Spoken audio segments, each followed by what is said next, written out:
அழுகையை விமர்சித்த அன்புமணி பதிலடி கொடுத்த அமைச்சர் அன்பில் மகேஷ். தமிழக வெற்றிக் கழக தலைவர் விஜய் செப்டம்பர் 27 கரூரில் பிரச்சாரம் மேற்கொண்டார். இதற்காக ஏராளமான மக்கள் கூடியதால் கடும் நெரிசல் மற்றும் தள்ளுமுள்ளு ஏற்பட்டது. இதில் பலர் மயக்கமடைந்த நிலையில் 41 பேர் உயிரிழந்தனர். இந்த சம்பவம் தேசிய அளவில் பெரும் சோகத்தை ஏற்படுத்தியுள்ளது. இந்த சம்பவம் தொடர்பாக 5 பிரிவுகளில் கீழ் வழக்கு பதிவு செய்யப்பட்டு விசாரணை நடைபெற்று வருகிறது.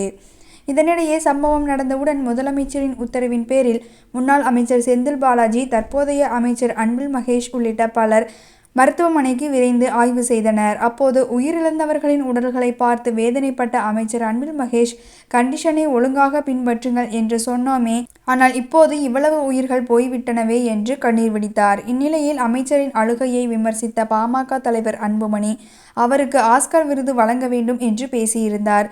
தற்போது அன்புமணியின் கருத்துக்கு பதிலளித்துள்ள அமைச்சர் அன்பில் மகேஷ், மரியாதைக்குரிய அண்ணன் அன்புமணி நாகரிகமற்று கொச்சையாக பேசியிருக்கிறார்.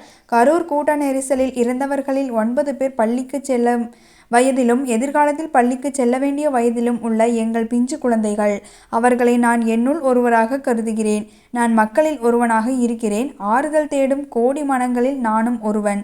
எங்கள் தலைவர் முதலமைச்சர் சொல்வது போல எந்த தலைவரும் தன் ஆதரவாளர் இறப்பதை விரும்ப மாட்டார். தலைவரின் வழியில் பயணிக்கும் நாங்கள் மக்களின் பக்கம் நிற்கிறோம். ஆறுதல் தேடுகிறோம், ஆறுதல் சொல்கிறோம்.